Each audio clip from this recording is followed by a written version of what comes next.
Yeah, that's probably the first question most people ask. And to answer that question, I guess it would be this. Alright, this is Tae Yang featuring Lana. See Tae Yang's on the big screen.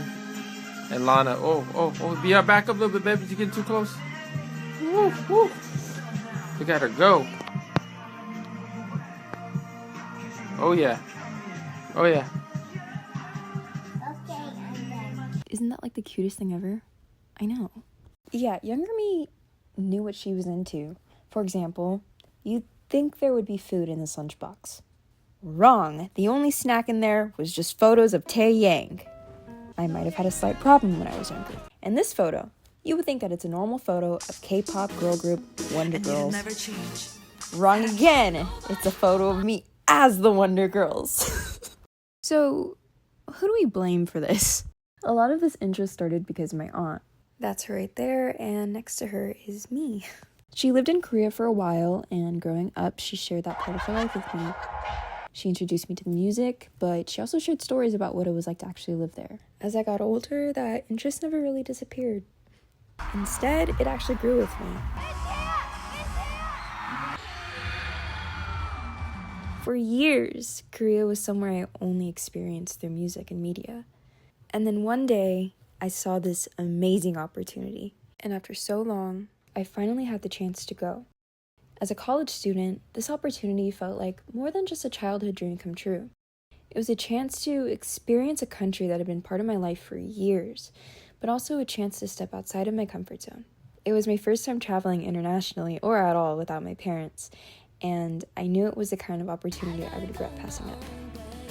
I really wanted that cultural experience, and maybe also the possible chance of meeting my man. I'm kidding. Mostly.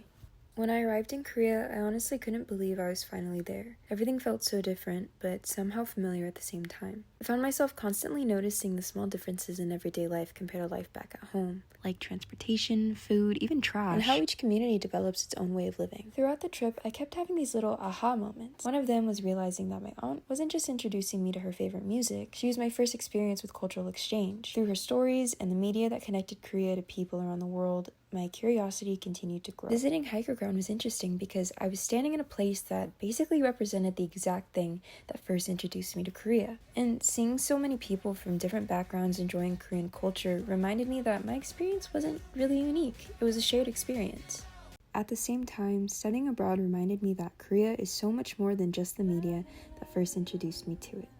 Visiting historical sites like the National Museum of Korea, the War Memorial of Korea, and the DMZ gave me a deeper understanding of Korean history and how historical events continue to shape Korean society today. One of the places that impacted me the most was the DMZ. Before visiting, I understood it as a place connected to conflict and division. I was really surprised by how peaceful and beautiful the space was. Seeing nature thrive in a place created because of conflict reminded me that history is not something that only exists in textbooks. It continues to affect people, landscapes, and relationships today. And while the sites that we went to were cool, a lot of the memorable moments that I had this trip were kind of not expected at all, actually. Like the time when we were leaving the National Museum of Korea and suddenly...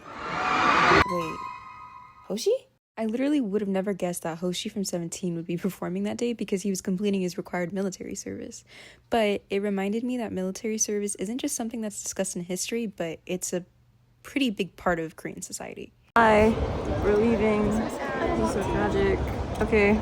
Bye. And honestly, I'm really glad that we did, because our next destination was actually the War Memorial, which later became even more meaningful when I returned with my parents. Since my dad has an interest in military history, I was able to bring him somewhere I had already experienced and knew he would appreciate. After my study abroad program ended, I stayed in Korea with my parents for another 2 weeks, and I ended up revisiting many of the same places that I had already been. But they didn't feel the same at all. And that became one of the biggest lessons I took away from this trip. Perspective changes everything. I basically did the trip over, but from a new perspective. And yes, I know, it's a literal different perspective, but I think when it came time for me to do everything over again, I really was a different person by that point. Being able to experience the same places from different points of views reminded me that there's rarely just one way to experience something.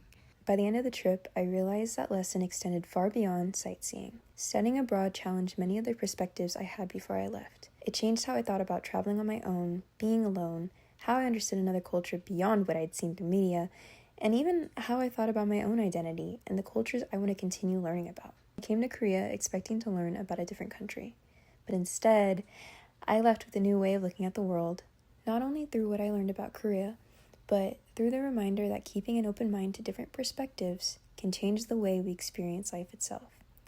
And I think that's what made this experience so meaningful. Okay, I'm ready.